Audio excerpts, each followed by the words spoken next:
오늘 구약 성경의 본문이 다니엘서의 이야기입니다. 다니엘서는 여호야김이라고 하는 유대 18번째 왕 시대의 이야기입니다. 지금 기원전 600년경 이야기인데요.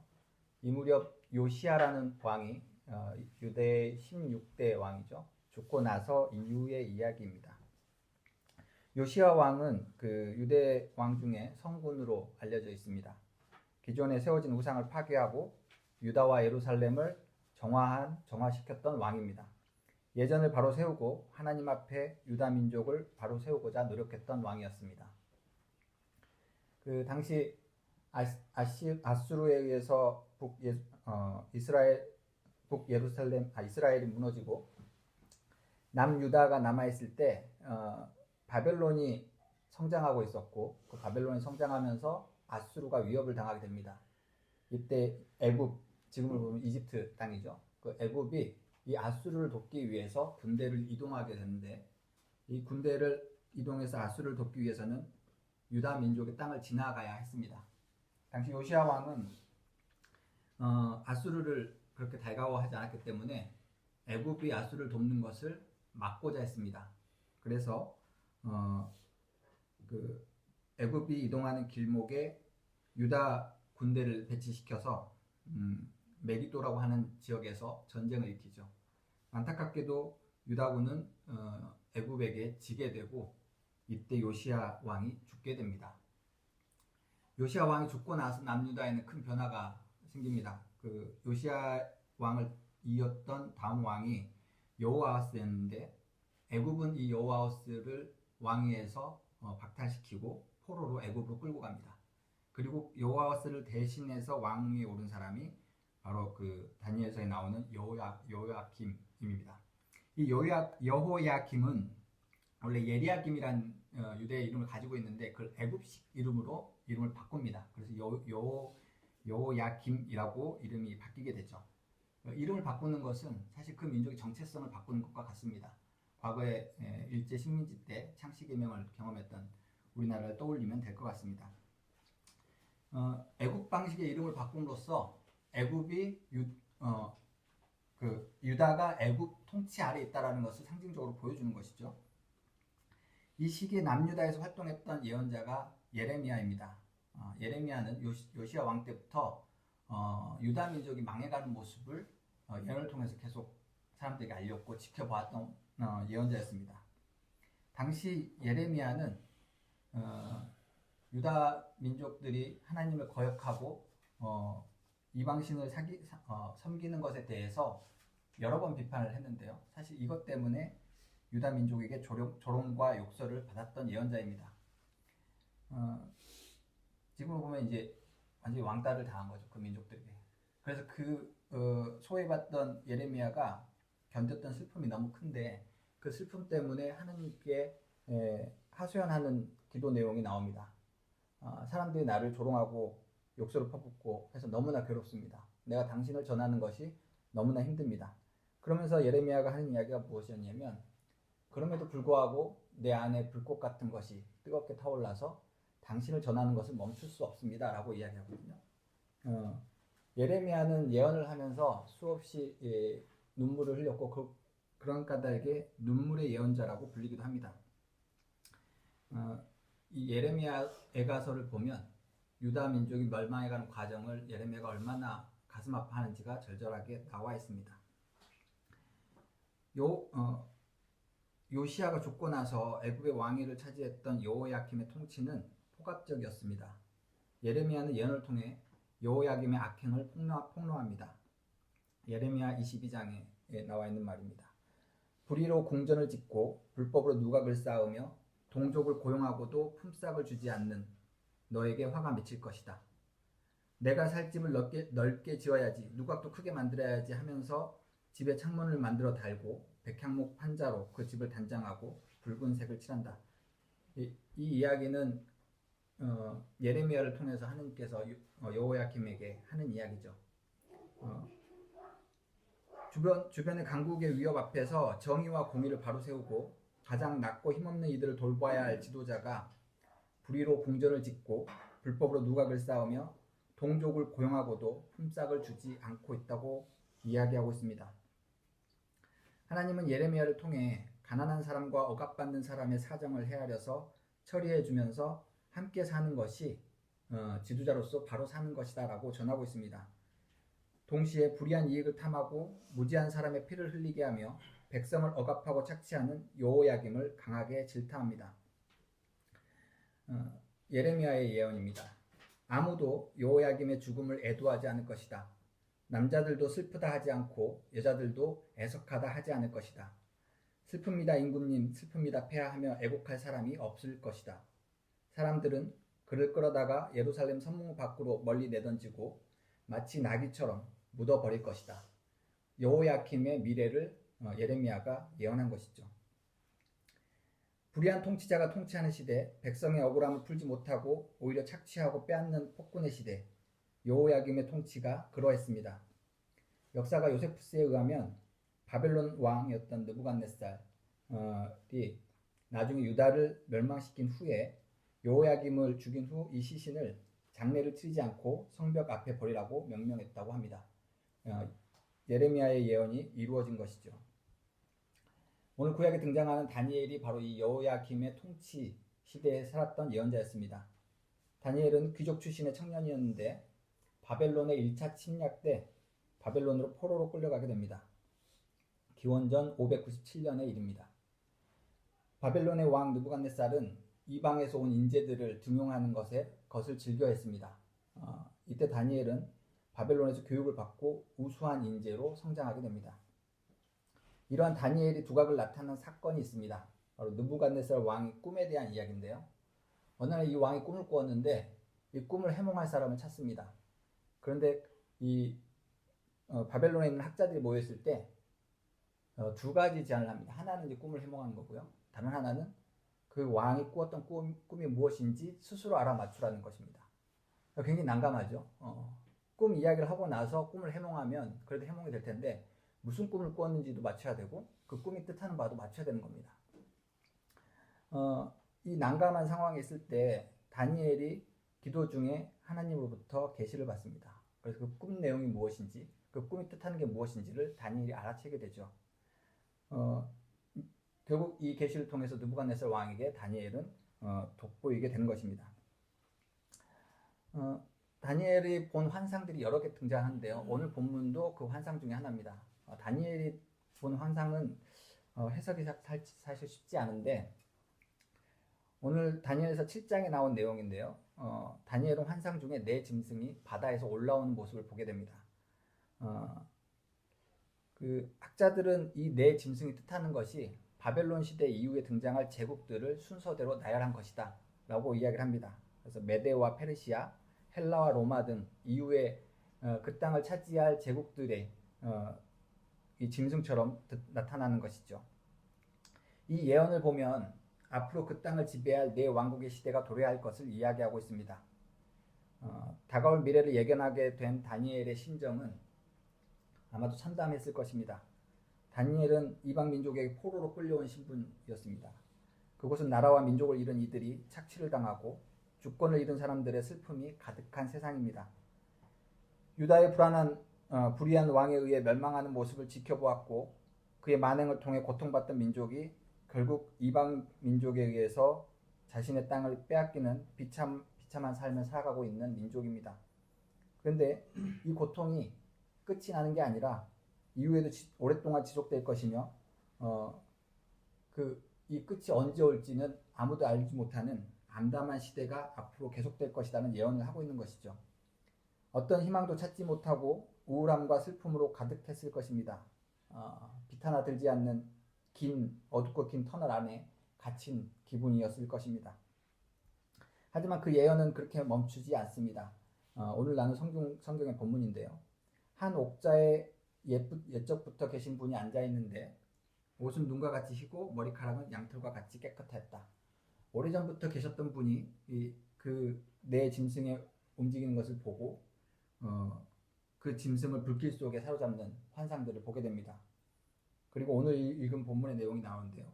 내가 밤에 이러한 환상을 보고 있을 때 인자 같은 이가 오는데 하늘 구름을 타고 와서 옛적부터 계신 분에게로 나아가 그 앞에 섰다. 옛부터 계신 분이 그에게 권세와 영광과 나라를 주셔서 민족과 언어가 다른 뭇 백성이 그를 경배하게 하셨다. 그 권세는 영원한 권세여서 옮겨가지 않을 것이며 그 나라가 멸망하지 않을 것이다. 환상 마지막에 인자 같은 이에 대한 이야기가 나오는데요. 아마 여러분들은 그 인자와 같은 이가 예수님을 뜻한다는 것을 알고 있을 것입니다. 그리고 우리가 그 예수님을 기다리던 메시아 그리스도라고 고백하는 것이 우리의 신앙을 증명하는 일이죠. 우리가 그분이 예수님이라고 고백할 때, 다른 말로는 예수가 그리스도 혹은 메시아라고 고백할 때 우리는 다니엘이 예언하는 그 권세에 의한 영원히 멸망하지 않는 나라가 어떤 나라인지를 떠올릴 수 있어야 합니다. 예레미야의 예언을 보면 하나님이 원하시는 지도자는 가난한 사람과 억압받는 사람의 사정을 헤아리면서 처리해주고 그들과 함께 잘 사는 그런 지도자를 원한다고 예언하고 있습니다. 가난하고 억압받는 사람들의 사정을 헤아려 처리하는 지도자, 그렇게 함께 잘 살도록 돕는 지도자, 그게 바로 하나님의 뜻을 잘 아는 지도자라는 사실입니다. 저는 그 지도자가 마음에 품고 있는 심정이 어떠할까를 묵상해 보았습니다. 여러분 혹시 시인 윤동주의 팔복이라는 시 아실지 모르겠습니다. 그 팔복은 예수님께서 산상에서 전한 마태복음서에 있는 말씀입니다. 윤동주는 이 팔복이란 시를 다음과 같이 번역해서 시로 적습니다. 슬퍼하는 자는 복이 있나니 하는 이 구절을 8번을 반복을 하죠. 그리고 마지막에 저희가 영원히 슬플 것이요 라고 해서 시를 마칩니다. 슬픔으로 시작해서 슬픔으로 끝나는 시죠. 저희가 아는 팔복의 이야기는 다음과 같습니다. 마음이 가난한 사람은 복이 있다. 슬퍼하는 사람은 복이 있다. 온유한 사람은 복이 있다. 의에 줄이고 목마른 사람은 복이 있다. 자비한 사람은 복이 있다. 마음이 깨끗한 사람은 복이 있다. 평화를 이루는 사람은 복이 있다. 의를 위하여 박해받는 사람은 복이 있다. 8가지의 내용을 시인 윤동주는 슬퍼하는 사람은 복이 있다로 모든 걸 번역해냈습니다. 우리가 알고 있는 팔복과는 다르죠. 시인 윤동주는 예수님이 전했던 팔복의 그 마음을 슬픔이란 단어로 읽어냅니다. 슬픔의 감정은 자기 안에서 나타나기도 하지만 예수님이 느꼈던 슬픔은 타자의 슬픔을 자신의 것으로 취하는 것에서 나타납니다. 자신만을 살피지 않고 자신의 이웃의 슬픔을 돌아보고 그들의 고통을 가늠할 때 우리는 그들의 슬픔을 나의 슬픔으로 안을 수 있게 됩니다. 예수님은 그 슬픈 감정에 압도되어 타자의 슬픔을 가만두고만 볼 수 없는 이였습니다. 그 큰 슬픔이 타자의 슬픔을 대신 짊어지게 한 것이죠. 그것이 스스로 십자가를 짊어지기까지 이르렀다고 할 수 있습니다. 그렇게 보면 시인이 바라본 예수는 온전히 슬픈 감정을 가득 아는 존재라 할 수 있습니다. 오늘 요한복음의 본문은 예수님이 잡히시기 전에 하느님께 드리는 기도입니다. 예수님은 하느님께 이제 저는 하느님 곁으로 갑니다 하면서 다음과 같은 당부를 남깁니다. 아버지께서 내게 주신 아버지의 이름으로 그들을 지켜주셔서 우리가 하나인 것과 같이 그들도 하나가 되게 하여 주십시오. 예수님이 하나님과 하나 된 것과 같이 우리가 하나님과 하나 된다는 것이 뜻하는 바가 무엇일지에 대해서 생각해 보았습니다. 윤동주의 시 팔복을 떠올리면 하느님이 느끼실 슬픔을 우리의 슬픔으로 안는 것이라고 할 수 있지 않을까 하는 생각이 듭니다. 하느님이 느끼는 슬픔, 저는 그게 무엇일까를 묵상하다가 한 작가로부터 받은 습작 소설에서 좋은 영감을 하나 받았습니다. 작가가 자기가 쓴 습작이라고 보여준 게 있었는데 제목이 옷핀이라는 짧은 소설이었습니다. 아직 세상에 발표되진 않았지만 우연히 저에게 소개가 되어서 읽을 수 있는 기회가 있었습니다. 자기 몸에 큰 옷을 입다 보니까 이 사이즈를 줄이기 위해서 옷핀을 사용해서 고정을 한 것이죠. 근데 어느 날 급하게 바지를 입는데 옷핀이 잘 고정이 되지 않았는지 그 옷핀에 있는 바늘이 자기의 살을 날카롭게 긁은 일이 있었다고 합니다. 근데 그 당시에는 너무 바빠서 분주한 마음에 대충 입고 갔는데 그날 저녁에 샤워를 하다 보니까 몸이 쓰라린 거죠. 그때 보니 이제 몸에 상처가 난 것을 알았고 그 상처가 난 원인이 무엇인지를 생각해 보았다고 합니다. 그 상처를 추적하다 보니 옷에 찔러 놓았던 옷핀에서부터 비롯됐다는 사실을 알게 되었고, 작가는 이 옷핀을 생각하다가 그로부터 떠오른 상념들을 소설로 쓰게 된 것이죠. 디언킨 작가의 여러 생각 중에 저의 마음에 닿은 부분이 있었습니다. 그것은 그 옷핀이 누군가에게 상처를 주기 위해 세상에 나온 것은 아닐 것이라는 접근이었습니다. 옷핀의 역할이 자신에게 혹은 누군가에게 상처를 주기 위함은 아니지요. 하지만 우리가 살고 있는 다양한 일상 속에서 그와 같은 일들은 언제든지 발생할 수 있는 상처들입니다. 의도되지는 않았지만 상처가 생겼고, 그 상처를 옷핀 탓으로 돌리기에는 옷핀의 잘못이라고 이야기할 마땅한 이유를 찾지 못했던 것입니다. 저는 이 옷핀의 의미에서 우리가 일상 속에서 만나는 관계를 상징적으로 설명하고 있다고 발견할 수 있었습니다. 우리는 관계 속에서 숱한 상처와 갈등들을 경험하게 됩니다. 그러나 서로가 처음부터 서로를 상처를 주기 위해서 존재하지는 않았을 것입니다.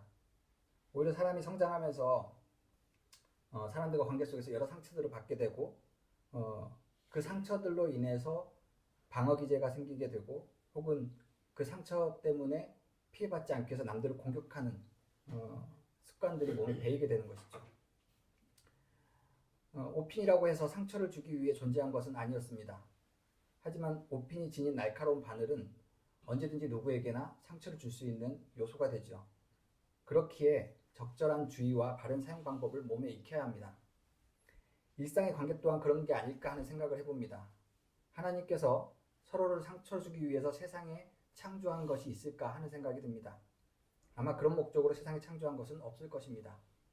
그러나 어떤 창조물이든 모난 구석이 있고 위험한 부분이 존재합니다. 그리고 이런 부분이 사실 그 역할을 요긴하게도 하죠. 날카로운 칼이 있어야 요리가 가능하고 필요한 물건을 자를 수 있습니다. 비판적이고 냉철한 사람이 있어야 현실을 돌파할 수 있는 지혜를 찾을 수 있고, 두루뭉실하고 온화한 사람들이 있어야 관계에서 발생하는 충돌들을 완화시킬 수 있습니다. 모든 피조물은 하느님이 보시기에 그 필요와 목적을 가지고 세상에 존재합니다. 하지만 우리는 하느님이 아니기에 그 뜻이 무엇인지, 그 존재 이유가 무엇인지 잘 알지 못합니다. 그렇게 여러 시행착오를 겪으면서 서로에게 상처를 입히거나 때로는 상처를 입으며 살아가게 됩니다. 하나님께서 만드신 세상은 온전하였으나 부족한 인간이 살아가기에는 위협과 불안이 언제나 존재합니다. 그렇다고 하여 하나님께서 창조한 세계가 잘못되었다고 할 수는 없습니다. 하나님께서는 우리가 살면서 마주하는 상처 속에서 서로의 모양을 잘 살피고 하나님께서 만드신 그 뜻을 발견하기를 바라고 계시는지도 모릅니다. 그래서 서로가 생긴 모양대로 함께 살도록 서로 배려하고 양해하는 모습을 우리에게 기대하고 있는지도 모릅니다. 살다 보면 세상이 매정하게 느껴질 때가 많습니다. 하느님께서 보시기에 속상해할 요소들이 많이 있지요. 그런 까닭에 그 마음이 얼마나 슬플지, 하느님 마음에 가지고 있는 슬픔이 얼마나 클지 하는 생각이 듭니다. 하느님께서 세상에 펼치는 신비는 발견하지 못하고 인간의 필요에 따라서 평가절하되거나 혹은 있어서는 안 되는 존재로 여겨지는 경우가 세상에는 존재합니다. 인간의 판단에 의해 소외되고 도태되는 이들이 있는 것입니다. 이들이 겪는 슬픔에 대해 하나님께서는 크게 마음 아파하고 계시는 것입니다. 우리 안에 하나님 마음을 품는다는 것은 하나님께서 느끼는 그 슬픔을 우리 안에 두는 것입니다.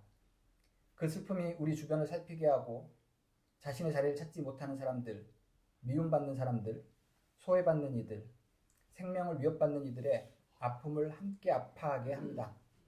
그 마음이 그들의 자리를 마련하고 함께 살아갈 수 있도록 하는 것이죠. 이것이 우리가 하느님과 하나 되는 마음이라 할 수 있습니다. 사람의 눈으로 보면 보이지 않지만 하느님의 눈으로 보면 보이는 것들이 있습니다. 우리의 눈은 살아오면서 겪는 여러 상처들로 인해 가려지거나 나를 위협하는 것들로부터 자신을 보호하려고 하지만, 하느님의 시선으로 세상을 본다면 우리는 겁에 질려 있거나 슬픔에 잠겨 있는 이웃들의 삶을 볼 수 있습니다. 시간과 공간을 넘어 존재하시는 하느님께서는 우리보다 더 우리를 잘 알고 계십니다.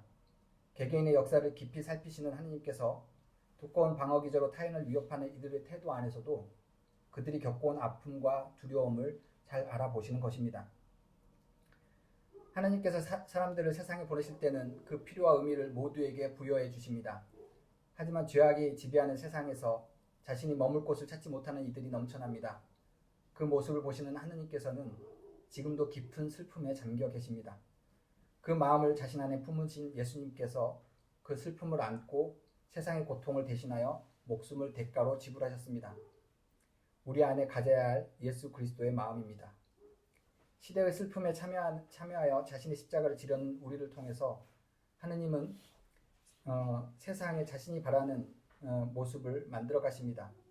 서로 화해하고 하나 되는 모습으로 살아가는 것입니다. 자신의 자리를 찾지 못하고 소외되고 부정당하는 이들의 자리를 마련하고 그들의 아픔에 참여할 때 비로소 우리는 예수님의 간절한 기도처럼 하느님과 하나가 될 수 있습니다. 그 마음으로 살아가는 우리 모두가 되시기를 바랍니다.